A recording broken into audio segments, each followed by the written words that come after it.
Olá, pessoal! Hoje nós vamos iniciar os nossos estudos em psicopedagogia.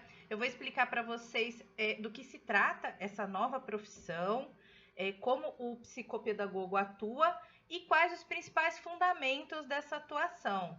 A nossa primeira aula, então, vai falar de didática e de educação, a visão psicopedagógica. Sejam bem-vindos!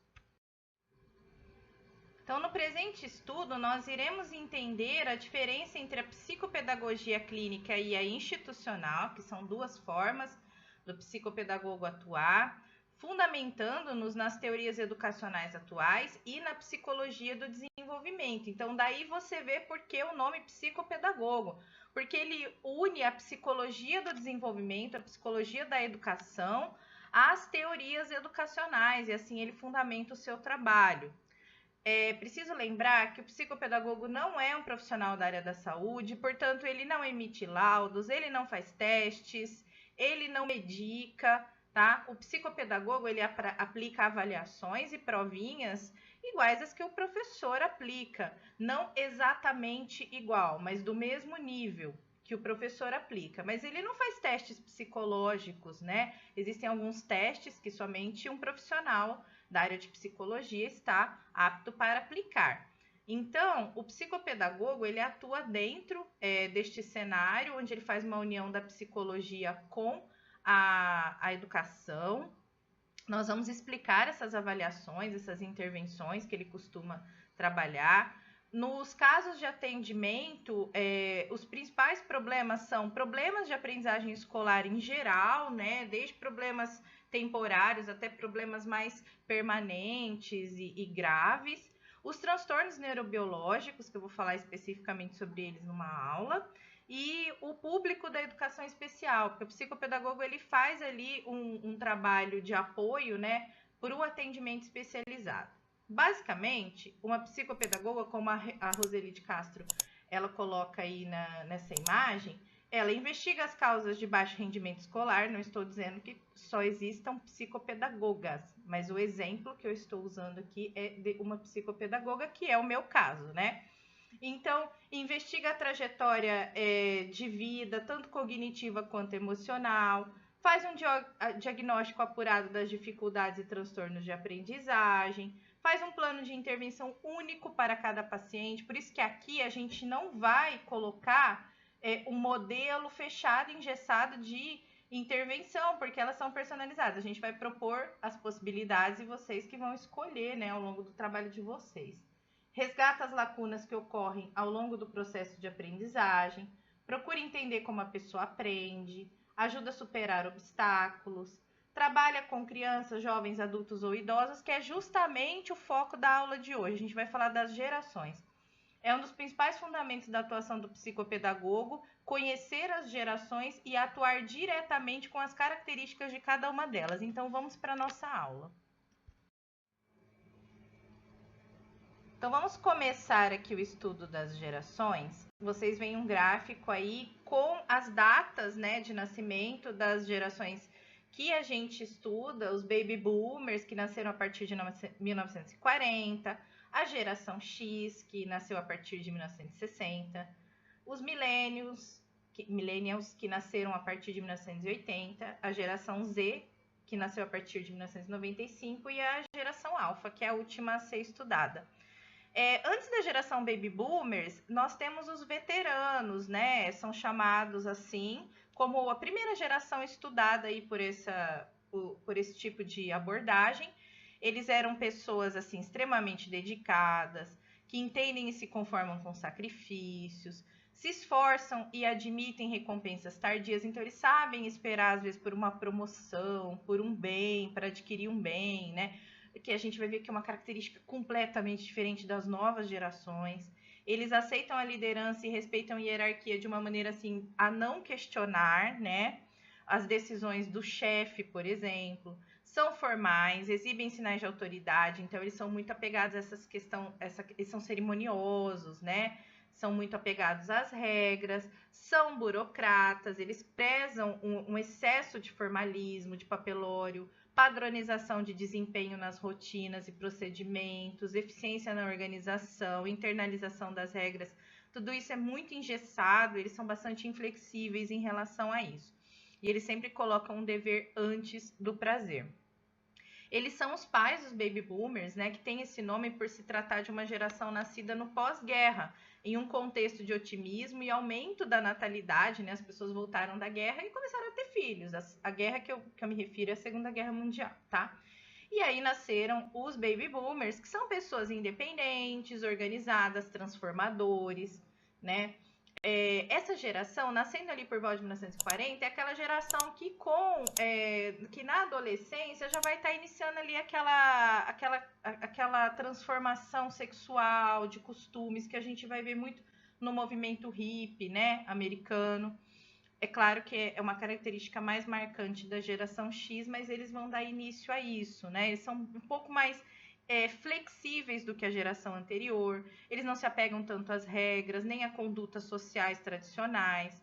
Eles priorizam também o trabalho, só que eles têm dúvidas em relação à autoridade, eles questionam a liderança, eles questionam a autoridade, eles vão prezar um tipo de gestão um pouco mais democrática. Eles acreditam no mundo competitivo e compenetrado, então a gente tem dentro dessa geração ainda um pessoal que trabalhou muito e que era muito competitivo, que foi justamente o pessoal que deu o pontapé inicial para o desenvolvimento das tecnologias e para a revolução tecnológica, né? Tudo começou ali naquela época, embora a revolução tecnológica tenha explodido mais na década de 1980, mas o trabalho de fato começou ali. Depois a gente tem a geração X, né, que é os nascidos mais ou menos entre 1960 e 1981. As datas, gente, mudam muito de autor para autor, mas é basicamente, eu coloco por décadas, né? A vida deles não foi fácil, né, da geração X, porque aí a competitividade era muito grande, era difícil encontrar emprego, né? Trabalhar e produzir era uma filosofia, então eles deixaram um pouco de lado o idealismo, essa questão da experiência, né, da experimentação, do prazer que foi retomado depois pelos milênios. Então é uma geração que é individualista, é ambiciosa, são workaholics, então eles valorizam muito isso, o que foi quebrado completamente depois pelos milênios, né? São pessoas autocentradas, empreendedoras, extremamente independentes, são altamente lógicas e ágeis, julgam a liderança por competência e não por aparência.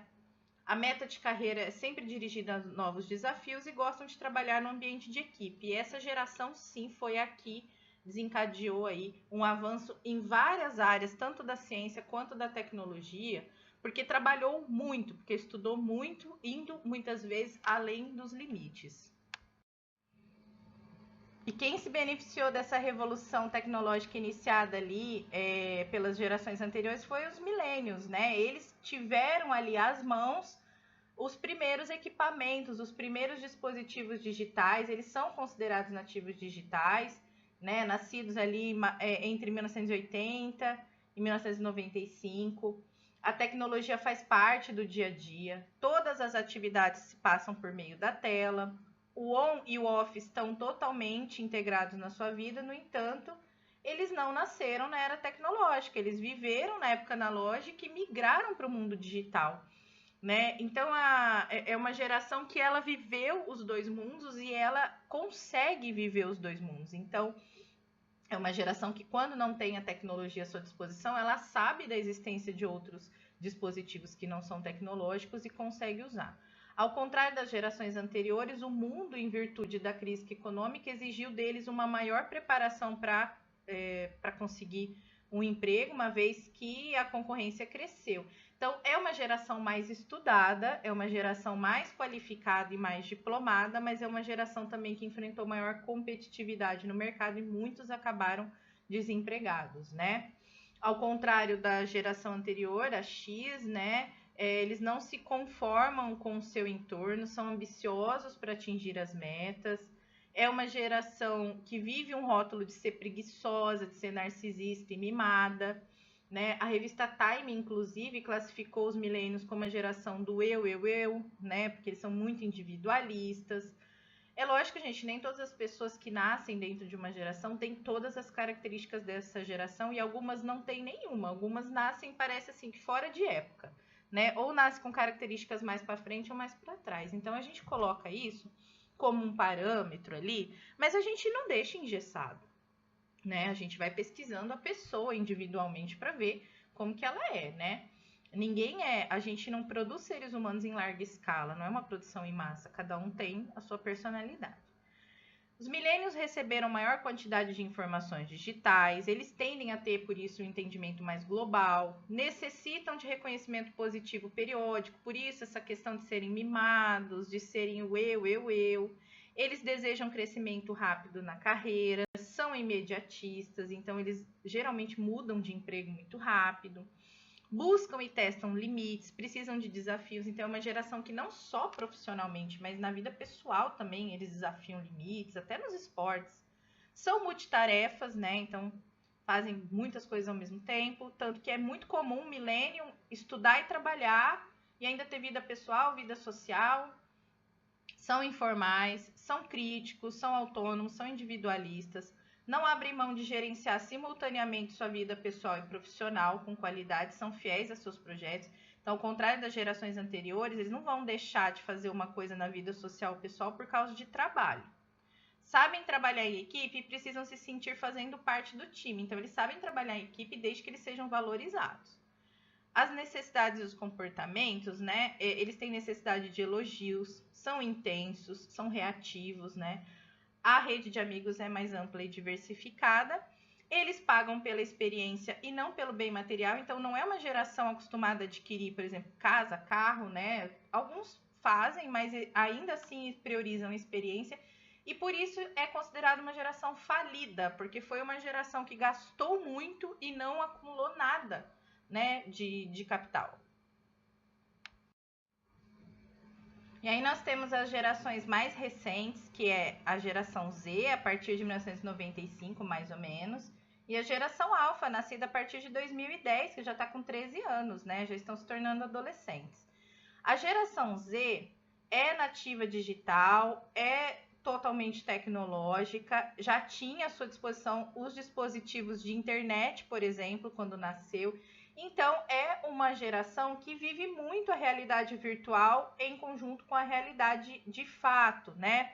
Eles são práticos, eles são realistas, eles são tolerantes, é uma geração com muita empatia, sabe? São ativistas, porque é uma geração preocupada já com o meio ambiente, eles sabem das consequências e, né, e tem medo disso, porque geralmente, realmente são as novas gerações que vão lidar com as maiores consequências, por exemplo, do aquecimento global, né?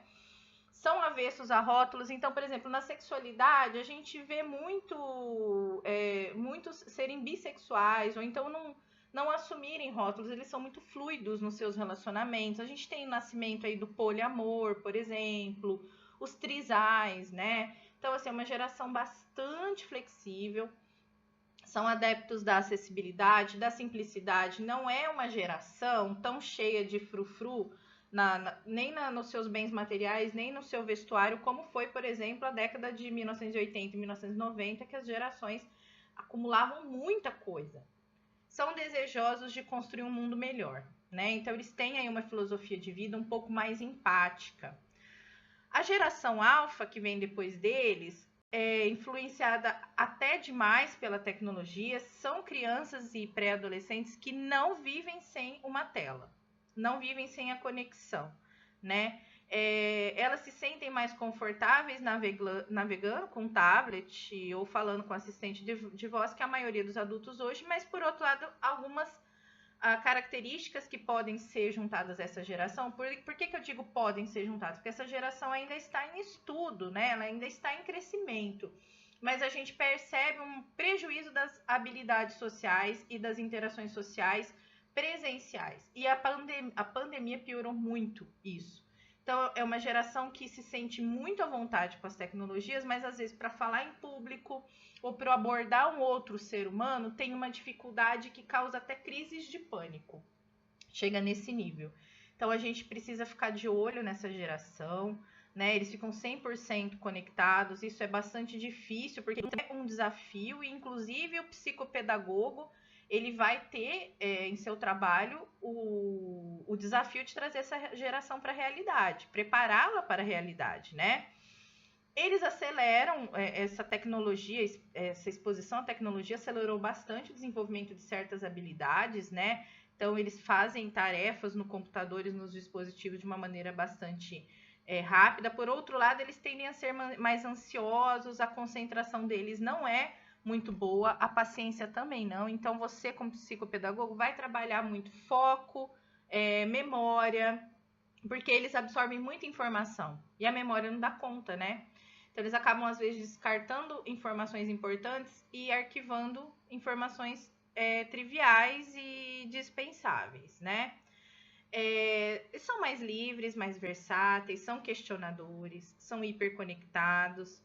Ela vai chegar, essa geração, aos 2 bilhões de pessoas no mundo até 2025, então é uma geração significativa e promete trazer mudanças ainda mais profundas para a sociedade, principalmente, eu acredito, nessa relação da ciência e do meio ambiente, porque eles são uma geração muito preocupada com os efeitos das mudanças climáticas, né? E das transformações sociais também que a Terra está passando em função disso.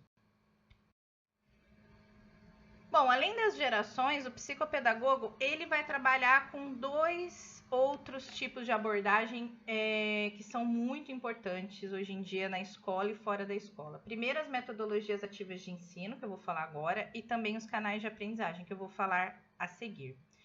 As metodologias ativas são estratégias de ensino que têm por objetivo incentivar os estudantes a aprenderem de forma autônoma e participativa por meio de problemas e situações reais, realizando tarefas que os estimulem a pensar, além a terem iniciativa, a debaterem, tornando-se responsáveis pela construção de conhecimento.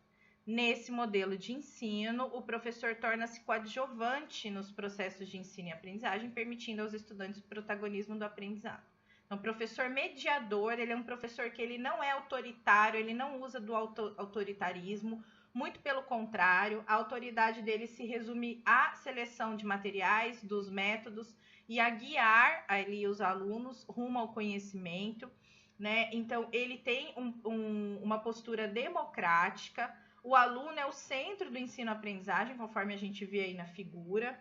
É preciso dar autonomia para esse aluno tomar suas decisões, explorar os objetos de estudos, errando, logicamente, aprendendo com esses erros, está sempre refletindo sobre o que é ensinado, sobre o que é proposto, tanto o aluno quanto o professor, tá? Então, ele não pode ter uma didática engessada, avaliações engessadas. Para cada turma, ele vai propor um tipo de caminho, porque as pessoas são diferentes, as turmas são diferentes, mesmo estando na mesma série.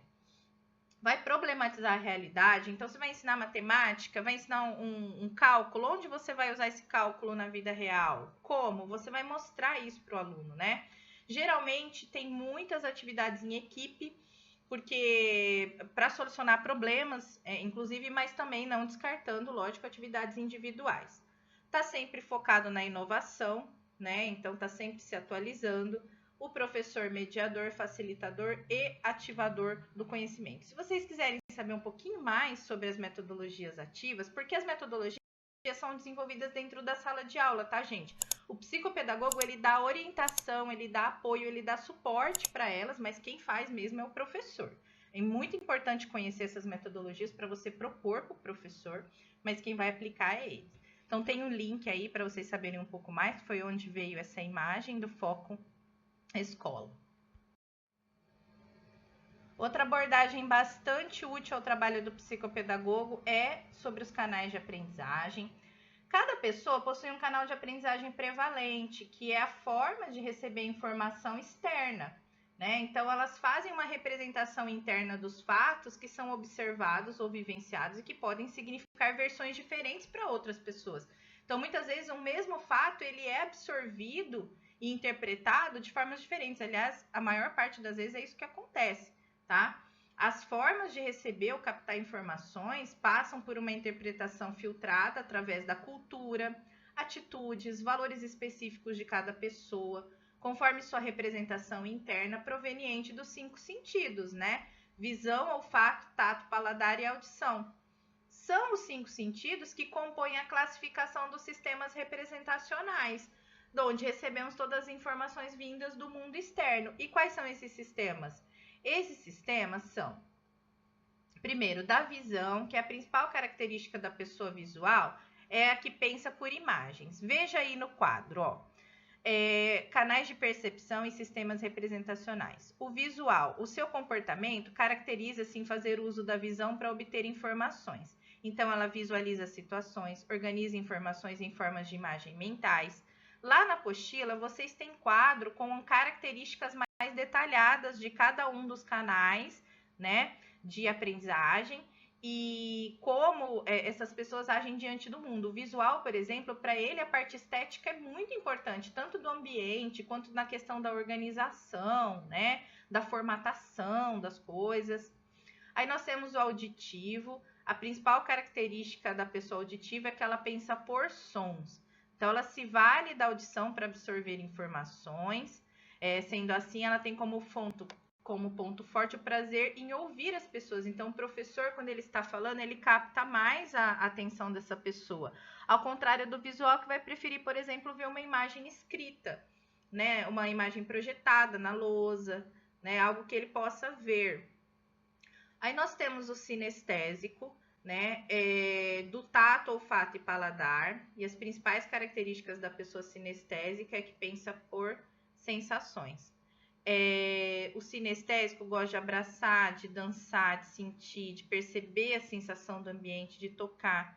E é assim que o aluno sinestésico aprende. E ele vai aprender mais através das práticas, das atividades práticas. Se vocês quiserem saber um pouquinho mais, esse quadro veio do site da Débora Aquino. Lá ela fala um pouco mais desses perfis de aprendizagem. Outra abordagem que ela precisa ser adquirida ali pelo professor, ela vai ser usada pelo professor na sala de aula e o psicopedagogo orienta o professor e faz provinhas para ver se o aluno é mais visual, mais auditivo, mais sinestésico. Podem usar aquelas tabelas das características, inclusive, para montar uma provinha personalizada. Por quê? É aí que entram as gerações.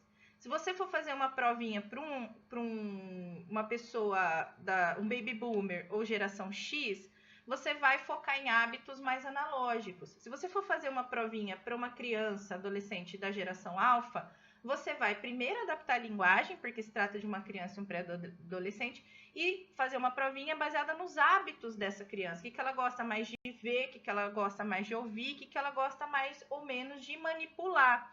Só que pessoas de gerações diferentes têm gostos diferentes, então as provinhas precisam ser personalizadas. Daí que entra a teoria das gerações. E aí, tudo bem? Estou passando apenas para deixar um recado bem rápido para você que acabou de ver essa aula e que gostaria de assistir a todas as aulas desse curso. É bem fácil, basta você clicar no link que está na descrição deste vídeo ou acessar www.novacursos.com.br. Fazendo sua matrícula em nosso site, você terá acesso a todas as aulas desse curso e mais centenas de outros cursos, além de poder fazer avaliação. E caso você queira, poderá estar adquirindo o certificado com um valor bem acessível. Esse foi o recado que eu queria dar. Aguardo sua matrícula. Até breve!